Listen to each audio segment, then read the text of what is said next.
మతి స్థిమితం లేని ఓ తల్లి. బాబుని తీసుకొని బయటకు వచ్చి ఈ నదిలో దూకేసామని మాకు ఉదయం ఆవిడ వాళ్ళ భర్తకి చెప్పింది. చుట్టుపక్కల గాలించడం జరిగింది, అయినా ఎక్కడ కనిపించలేదు.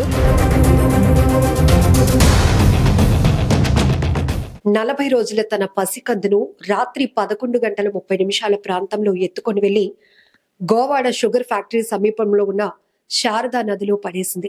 ఆ తర్వాత భర్త శివకు ఫోన్ చేసి, నేను బాబు కలిసి అందులో దూకేశాము, పడిపోయాము, నీళ్లు తక్కువగా ఉన్నాయి, నేను పైకి వచ్చేసాను, కానీ బేబీ మాత్రం అందులో వెళ్ళిపోయింది అంటూ భర్త శివకు చెప్తే ఆయన కన్నీరు మున్నీరుగా విలిపిస్తూ ఇమీడియట్ గా పోలీసులకు ఇన్ఫర్మేషన్ ఇచ్చారు.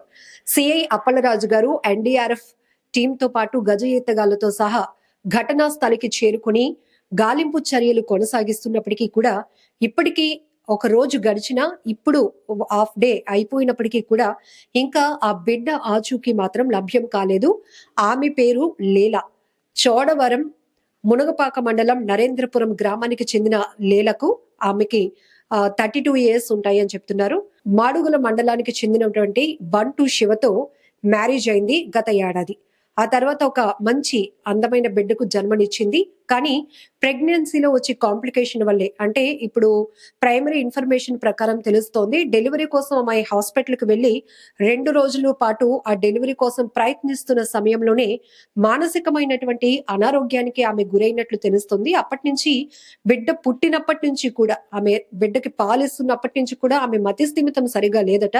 భర్త శివ చెప్తున్నాడు, గతంలో కూడా ఇలానే రోజుల బిడ్డను వదిలేసి నా భార్య ఎక్కడికో వెళ్ళిపోయింది, ఆమె మతి స్థిమితం సరిగా లేక బిడ్డకి తనకి కూడా ప్రమాదం అని గమనించి చోడవరంలో బంధువులకి సమీపంలోనే ఉంటున్నాము అని చెప్తున్నారు. అయితే మొన్న రాత్రి ఇది 11:30 ప్రాంతంలో ఆమె బిడ్డను నదిలో పడేస్తే వెంటనే భర్త శివకి ఫోన్ చేసి ఇలా జరిగింది అని చెప్పిందంట. ఇమీడియట్ గా సిఐ గారు తన టీంతో పాటు అక్కడికి వెళ్లి దర్యాప్తు కొనసాగిస్తే ఆమె నుంచి మాత్రం ఆమె దూకినట్టుగా ఏమీ అనిపించడం లేదు, బట్ బిడ్డను మాత్రం ఆ నీటిలో పడేసింది. ఎన్డీఆర్ఎఫ్ బృందాలు అలానే గజ ఈతగాళ్లతో పాటు గంటల పాటు బిడ్డ ఆచూకీ కోసం గాలింపు చర్యలు కొనసాగిస్తున్నప్పటికీ కూడా ఇప్పటికీ కూడా ట్రేస్ కాలేదు. అయితే ఆమె పూర్తిగా మానసిక పరిస్థితి వల్లే ఇలా చేసింది అనేది మాత్రం తెలుస్తోంది. ఏది ఏమైనప్పటికీ కూడా చాలా బాధాకరమైన ఘటన. ఒక అమ్మాయిని పెళ్లి చేసుకున్న తర్వాత పిల్లలు, మంచి కుటుంబం అని అతను అనుకునే లోపే అనుకోకుండా వచ్చినటువంటి కాంప్లికేషన్స్ వల్ల తను ప్రెగ్నెన్సీ టైంలోనే మానసికమైన అనారోగ్యానికి గురైంది. ఒకవైపు అతను పని చేసుకోవాలి, డ్యూటీకి వెళ్ళాలి, ఇంకొక వైపు భార్య పరిస్థితి ఇలా, మరొక వైపు రోజుల బిడ్డ. ఆ బిడ్డను ఆ తల్లికే అప్పజెప్పి వెళ్ళాలి, ఇంకొక అవకాశం కూడా లేదు. అలాంటి పరిస్థితిలో ఆ రోజు ఆయన తను సొంత ఊరికి వెళ్ళిన టైంలో ఆమె ఇమీడియట్ గా ఫోన్ చేసి ఇలా అయింది అని అర్ధరాత్రి చేసినప్పటికీ ఇంకా కాళ్ళు చేతులు వణికిపోయాయి, గుండెలు అవిసేలా రోధిస్తూ ఆయన పరుగులు పెట్టాడు భర్త శివ. కంప్లైంట్ ఇచ్చాడు పోలీసులకు. టీం రోజుల పాటు, గంటల పాటు కూడా గాలింపు చర్యలు కొనసాగిస్తున్నా ఇప్పటికీ కూడా బిడ్డ ఆచూకీ లభ్యం కాలేనటువంటి పరిస్థితి చాలా, అంటే ప్రతి ఒక్కరికంట కన్నీళ్లు తెప్పిస్తోంది. ఎందుకంటే ఆమె ఉద్దేశపూర్వకంగా చేయలేదు, కానీ ఆమె మానసిక స్థితి సరిగ్గా లేక తను ఎత్తుకొని తీసుకెళ్తుంది ఒక బిడ్డనని, ఆ బిడ్డను నీటిలో పడేస్తే ఊపిరాగిపోతుందని కూడా ఆ తల్లి గ్రహించుకోలేకపోయింది. మరి దాని బొమ్మ అనుకుందా, బిడ్డనే బొమ్మ అనుకుందా, లేకపోతే వాళ్ళు ఉన్నటువంటి మానసిక పరిస్థితి బట్టి ఇది మంచి ఇది చెడు అని కూడా వాళ్ళు అర్థం చేసుకోలేనటువంటి పరిస్థితి. భార్య వల్ల బిడ్డకేం జరుగుతోంది, బిడ్డ పరిస్థితి ఏంటి, తన భార్య పరిస్థితి ఏంటి అని అనుక్షణం తన మైండ్ లో ఈ సమస్య రన్ అవుతూనే ఉంటుంది. మరొక వైపు వాళ్ళని పోషించాలి అంటే ఖచ్చితంగా ఆయన పనికి కూడా వెళ్లాల్సినటువంటి పరిస్థితి. సో ఇప్పుడైతే మాత్రం ఆ బిడ్డ కోసం గాలింపు చర్యలు కొనసాగుతున్నాయి. కన్నీళ్లతో ఆ తండ్రి కూడా ఎదురు చూస్తున్నాడు. ఎక్కడో చోట తన బిడ్డ ఎవరో ఒకరు కంటపడినా, ఎవరో ఒకరు రక్షించైనా ఉంటారా అని అనేక రకాలుగా తన హోప్స్ పెట్టుకుంటూ ఉన్నాడు. బట్ ఏది ఏమైనప్పటికీ ఇప్పుడు లేలాని ప్రశ్నించడానికి కూడా ఆమె ఏమి చెప్పలేకపోతుంది.